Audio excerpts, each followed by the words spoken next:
So hey everyone, welcome to physics with Harshita. तो next topic है हमारा प्लेन पोलर कोऑर्डिनेट सिस्टम।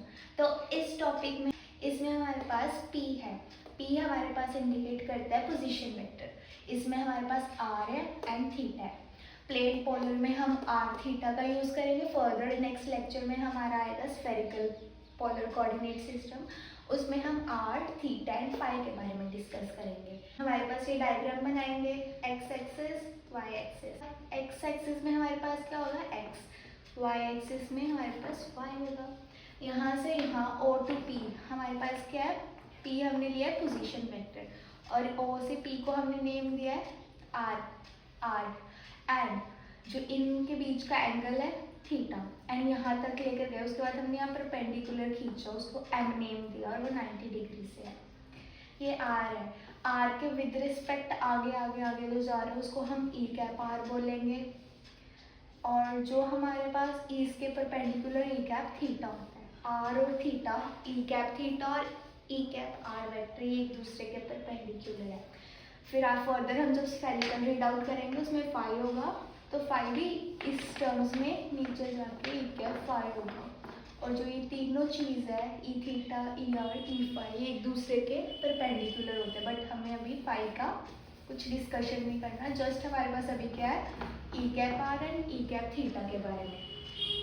इन दोनों के बारे में क्यों, क्योंकि हमें पता है जो हमारे पास प्लेन पोलर सिस्टम है उसमें हमारे पास आर और थीटा की ही बात करनी है हमने। तो प्लेन पोलर के लिए हम सोल्व आउट करते हैं। तो हमने सबसे पहले ट्राइंगल लेना है, ट्राइंगल ओ एम पी। इसमें हम लगाएंगे ट्राइंगल्स लो। ट्राइंगल्स लो क्या होता है, जो ये वाली साइड होती है O P is equals to O M vector plus M P vector. बड़ी वाली साइड किसके इक्वल होगी, ओ एम और एम पी वेक्टर के, ये पी है। ओ पी वेक्टर हमें पता है हमारा आर वेक्टर है ये। ओ एम वेक्टर क्या है, एक्स हमें पता है क्योंकि एक्स एक्सिस के रिस्पेक्ट में जा रहा है। एम पी क्या है हमारे पास, वाई, ये वाई है तो ऑब्वियसली ये चीज़ भी हमारे पास वाई होगी। इसको पॉइंट नंबर 1 लिख लिया। अब हमने इसको इस फॉर्म में लिख लिया। इस फॉर्म में कैसे लिखा, यहाँ से भी हम लिख सकते थे बट वो समझने के लिए मैंने ये लिखा है ट्राइंगल बनाए, क्योंकि हमने बचपन से ही पढ़ा है जब हमारे पास ये ट्राइंगल होती है 90 होता है, थीटा होता है, ए बी सी। इस पे हम जो हमारे पास आइडेंटिटीज होती है साइन कॉस टैन थीटा की, इस वाली चीज़ पर हम इजीली लगा लेते हैं। यहाँ पर हमारे पास कंफ्यूजन क्रिएट हो जाती है, परपेंडिकुलर कौन सा ले, बेस कौन सा ले। हाइपोटेनियस तो पता ही है हमें, जो लंबी वाली साइड होती है वो हम हाइपोटेनियस लेते हैं। सो परपेंडिकुलर बेस में हमारे पास यहाँ दिक्कत ना हो तो इस ईजी वे में बना लिया। इस वे में हमने ट्राइंगल बनाना है। 90 पे एम है, 90 पे एम, थीटा पर ओ, क्या बच गया, पी ऊपर लिख दिया। ओ एम कितना है, एक्स, ओ एम एक्स आ गया। ओ से लेकर पी कितना है, आर, ओ पी आर आ गया। सिमिलरली एम से लेकर पी के वाई, एम पी वाई। तो हमारे पास इस चीज़ में देखते हैं जो इक्वेशन 1 बनी, हमें क्या क्या चाहिए, एक एक्स की वैल्यू चाहिए हमें और एक वाई की वैल्यू चाहिए। तो इसमें से हम एक्स की वैल्यू फाइंड आउट करेंगे। इसमें से सेम ही है, बस हमने डायग्राम चेंज किया है थोड़ा। सो इसमें से x की वैल्यू फाइंड आउट करेंगे। वहाँ हमने लिखा है जो हमारे पास वो फॉर्मूला होता है पंडित बद्री प्रसाद वाला, वो साइड पे लिखा है। लोगों ने पंडित बद्री प्रसाद किया बट जो मेरा वे है मैंने ऐसे ही याद किया है, पपीता ब्लैक पपीता, हुर हुर ब्लैक, सारे चोर टमाटर। ये मेरा थोड़ा फनी वे है याद करने का, तो वो वाला मैंने ऐसे याद किया है। हमारे पास हमने x की वैल्यू फाइंड आउट करनी है और y की वैल्यू। तो x की वैल्यू फाइंड आउट करने के लिए हमें एक ये वाली एंगल चाहिए नीचे वाला और एक ये वाला चाहिए। y क्यों नहीं लेना, क्योंकि y को हमने अलग से फाइंड आउट करना है। ये क्या हमारे पास हाइपोटेनियस, ये क्या है बेस। हाइपोटेनियस और बेस क्या होता है, कॉस। x के लिए पहले ये कर लेते हैं, कॉस थीटा लिखा बेस बाय हाइपोटेनियस। बेस कितना है हमारे पास x, हाइपोटेनियस कितना है r। r ऊपर चल गया, r cos theta, x as it is, ठीक है, ये हो गया एक हमारे पास। अब x निकल गया, y की वैल्यू। y निकालने के लिए क्या करना है हमारे पास, y कहाँ पर है, परपेंडिकुलर पर। हाइपोटेनियस में परपेंडिकुलर और हाइपोटेनियस का रिलेशन है, वहाँ देखेंगे परपेंडिकुलर हाइपोटेनियस साइन के अंडर आ रहा है तो हम साइन यूज आउट करेंगे। साइन क्या होता है हमारे पास, perpendicular by hypotenuse. Perpendicular y आ जाएगा। y को हम हमारे पास y क्या है एम पी लिख दिया, इसको हम सीधा y बराबर भी लिख सकते हैं M P by hypotenuse r। ठीक है, तो r हमारे पास ऊपर आ गया, r sine theta is equals to M P हमारे पास क्या है y, r sine theta is equal to y। ना अब जो ये वैल्यूज आई है हमारे पास x और y की, ये दो वैल्यूज को हम 1 में पुट करेंगे। r vector is equals to x की वैल्यू क्या निकली है r cos थीटा आई कैप, क्योंकि यहाँ साथ में आई कैप है। y में r sine theta j cap, क्योंकि साथ में j कैप है।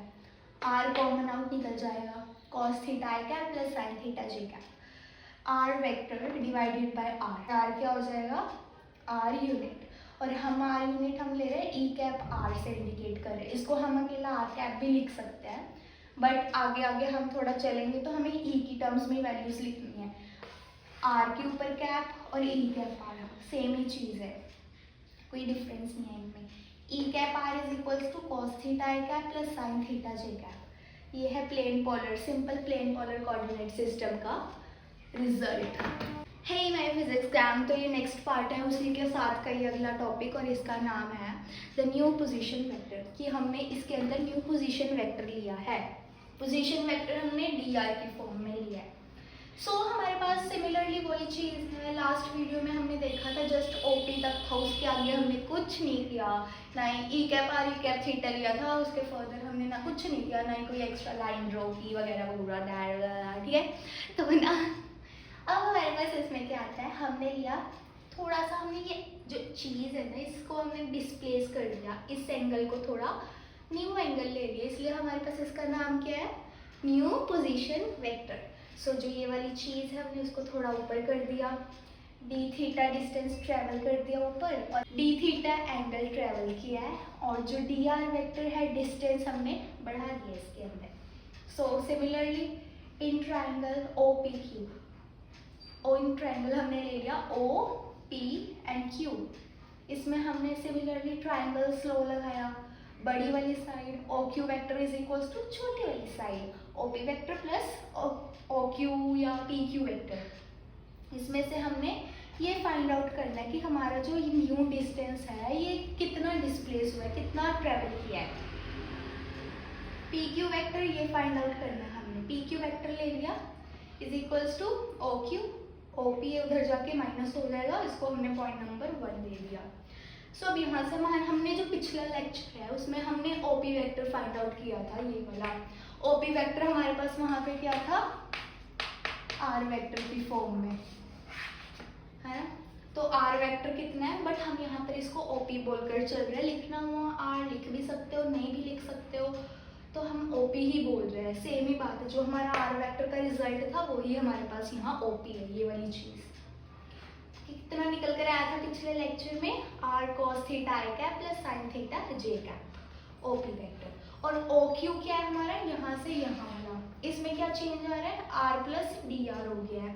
जहाँ जहाँ पर इसमें आर दिखाई दे रहा है वहाँ पर हमने आर की जगह आर प्लस डी आर रख देना है, ठीक है, आर प्लस डी आर की जगह, और बाकी चीज़ एज इट इज। उसके बाद जो ये ओ पी और ओ क्यू है इनकी टर्म्स हम 1 में पुट कर देंगे। P Q vector is equals to O Q vector r plus D r cos theta I cap plus sine theta minus O P vector are cos theta I cap plus sine theta J cap. उसके बाद P Q as it is नीचे आ जाएगा, इसमें से common क्या निकल रहा है कॉस थीटा आई cap plus sine theta, cos theta plus sine theta common आकर बाहर आ गया, R plus D R minus R से आर कट गया पी क्यू वेक्टर तक। उसके बाद हम इसका मैग्नीट्यूड लेंगे, पी क्यू वेक्टर का मैग्नीट्यूड हमें पता है जब भी मैग्नीट्यूड लेते हैं अंडर रूट और आई जे के टर्म्स का स्क्वायर हो जाता है, इसलिए हम आई जे टर्म्स उसमें नहीं लिखते क्योंकि उनका स्क्वायर हो जाती है टर्म्स जो उनके साथ होती है। डी आर के साथ आप कहोगे ऐसे आई जे की कैप है ही नहीं तो उसका कैसे स्क्वायर किया, ऑब्वियस बात है, इसको जब हम अंडर मल्टीप्लाई करेंगे इन टर्म्स के साथ तो इसके साथ भी आई जे के कैप है, तो हम लंबाई के लिए इसको यहाँ पर ही रहने देते हैं, हम अंडरस्टैंडिंग के लिए समझ लेते हैं कि इसको अंडर लगाएंगे आई जे कैप हो जाएगा। डी आर का square cos theta plus sine theta का स्क्वायर हमें पता है मैथमेटिकल टर्म में हमने पढ़ा था, cos square theta plus sine square theta क्या होता है हमारे पास 1 होता है, सो पी क्यू वेक्टर कितना आ जाएगा, डी आर। डी आर कैसे है, जो डी आर का स्क्वायर था, जो वो cos square theta plus sine square theta, ये टर्म तो 1 हो जाएगी हमारे पास। सो डी आर का होल स्क्वायर बच गया, स्क्वायर से अंडर रूट कट, सो डी आर आ जाएगा। नाउ सेम चीज जो पिछले लेक्चर में की थी, आर वेक्टर होता है, आर का आर कैप की वैल्यू निकालनी है तो R vector divided by R. So यहाँ पर आर का रोल कौन प्ले कर रहा है, हमारे पास P Q P Q P Q P Q. So यहाँ पर आर की जगह हम पी क्यू लिख देंगे, P Q cap is equals to P vector divided by P का मैग्नीट्यूड। पी क्यू वेक्टर कितना है हमारे पास, ये रहा, d r cos theta I cap plus sine theta J cap divided by उसका मैग्नीट्यूड कितना आया, डी आर। डी आर से d r cut, P Q cap की वैल्यू आ जाएगी कॉस थीटा आई कैप प्लस साइन थीटा जे cap. P Q cap को हम e cap r भी लिख सकते हैं, कॉस थीटा आई कैप प्लस साइन थीटा जे कैप, और ये क्या आ जाएगी, radial direction in which r increases.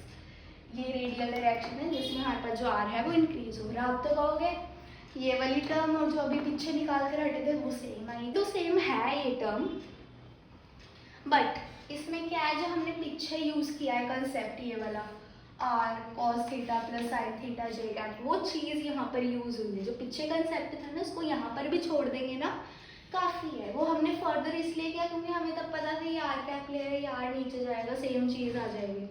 अगर पेपर में आता है, वैसे सच बोलो तो GNDU के पॉइंट ऑफ व्यू से ही आ ही नहीं सकता, क्योंकि GNDU में हमारे पास 20 मार्क्स का क्वेश्चन आता है। 20 मार्क्स के क्वेश्चन में ये वाला तो आएगा नहीं। इसका नेक्स्ट लेक्चर होगा जो मैं स्फेरिकल वाला करवाऊंगी, वो वाला गारंटीड है, वो आएगा ही आएगा स्फेरिकल वाला।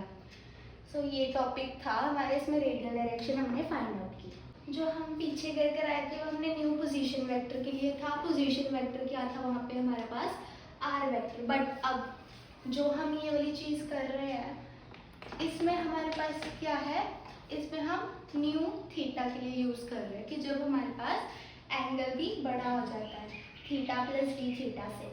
सिमिलरली वैसे का ये है, जहाँ पर हमने पिछले लेक्चर में आर की जगह हमने आर प्लस डी आर लिखा था, वहाँ पे अब हम थीटा की जगह थीटा प्लस डी थीटा लिखेंगे, आर के साथ कोई छेड़छाड़ नहीं करेंगे। सो अब हमारे पास ओपी वेक्टर है। ओपी वेक्टर क्या है, हमने पिछले लेक्चर में किया था आर कॉस थीटा आई कैप प्लस साइन थीटा जे कैप। इसमें हमने थीटा को चेंज करना है, theta plus D theta. Similarly O Q निकालेंगे ये वाले, इसमें भी हमने पी क्यू ही देखना है कि कितना वो हुआ, एंगल बढ़ा है हमारे पास। O Q vector are cos theta की जगह थीटा प्लस डी थीटा आई cap plus sine theta theta plus D theta जे कैप। जो OP है और OQ है सेम है, मतलब पोजीशन वेक्टर ही कहलाता है OQ वेक्टर भी, बट जो एंगल है यहाँ पर थीटा प्लस डी थीटा होगा। पिछले में हमने पोजीशन वेक्टर देखा था, वहाँ आर प्लस डी आर होगा, इतना फर्क है।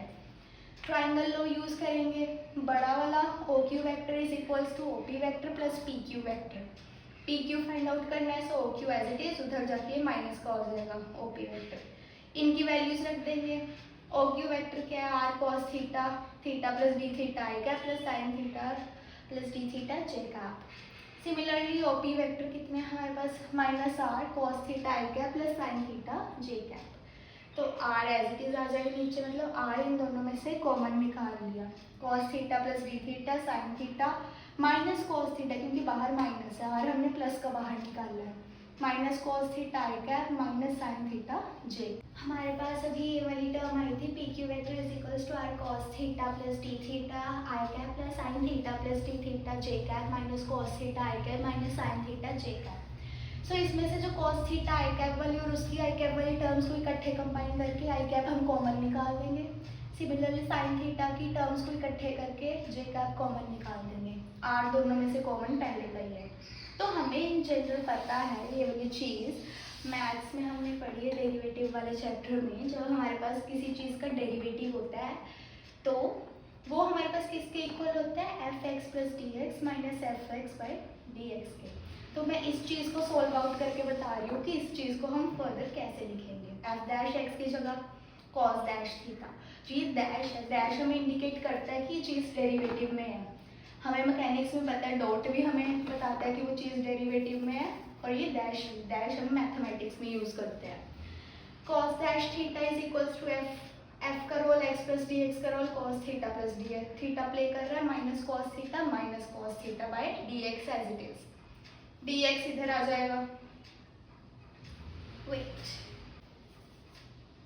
यहाँ पर जो dx है, dx का रोल कौन प्ले कर रहा है? थीटा, क्योंकि यहाँ पे सभी चीज़ x में है सो x लिया है, यहाँ पे सभी चीज़ हमारी थीटा में है तो d थीटा लेंगे हम यहाँ पे।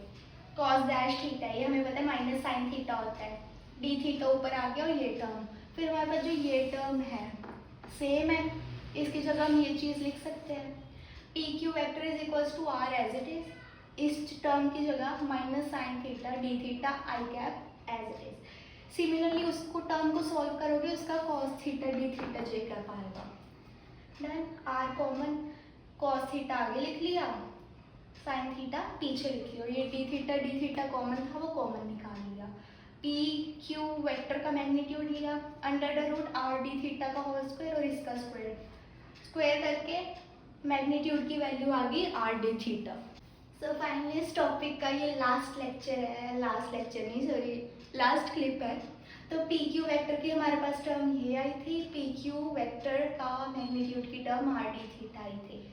सो हमारे पास पी क्यू वैक्टर का हमें पता है, जब हम इसका यूनिट कैप लेंगे ऊपर वेक्टर आ जाएगा, नीचे मैग्नीट्यूड आ जाएगा। तो जो ये टर्म है, इस टर्म को डिवाइडेड बाय दिस टर्म को डिवाइड करेंगे, वो कट जाएगा एंड वो आ जाएगा। हम इस चीज़ को ई कैप थीटा लिखेंगे, पी क्यू का यूनिट कैप को हम ई कैप थीटा लिख सकते हैं। ई कैप थीटा की क्या वैल्यू आई? कॉस थीटा जे कैप माइनस साइन थीटा आई कैप। ई कैप थीटा क्यों लिखा? क्योंकि हम किसके लिए फाइंड आउट कर रहे हैं कि जब हमारे पास थीटा है, थीटा जब डी थीटा से हमारा वो एंगल थोड़ा डिस्प्लेस हुआ, तो उसके लिए E cap theta. E cap R क्यों लिखा था हमने प्रीवियस लेक्चर में? क्योंकि वहाँ पर जो हमारा पोजीशन वेक्टर था वो भी थोड़ा डिस्प्लेस हुआ था थ्रू डी आर के विद रिस्पेक्ट में, तो इसको ई कैप आर लिख लिया। ये टर्म्स आई, ई कैप थीटा को हम बोल सकते हैं ट्रांसवर्स डायरेक्शन और ई कैप आर को कहते हैं रेडियल डायरेक्शन। तो इन दोनों टर्म्स को ये याद रखना, ई कैप थीटा और ई कैप आर को। क्वेश्चन आ सकता है पेपर में, show that e cap r और ई कैप थीटा दोनों परपेंडिकुलर ही आ सकते हैं, इंपॉर्टेंट है वो वाला क्वेश्चन, इसलिए ये वैल्यूज हमें याद होनी चाहिए। जब हमने इसको परपेंडिकुलर करना हो तो हमें पता है परपेंडिकुलर की कंडीशन क्या होती है, इन दोनों का डॉट प्रोडक्ट हमारे पास 0 होना चाहिए। तो इन दोनों का डॉट प्रोडक्ट करके 0 लिखना, फिर आपको आंसर मुझे कमेंट डाउन करना। Guys bye bye.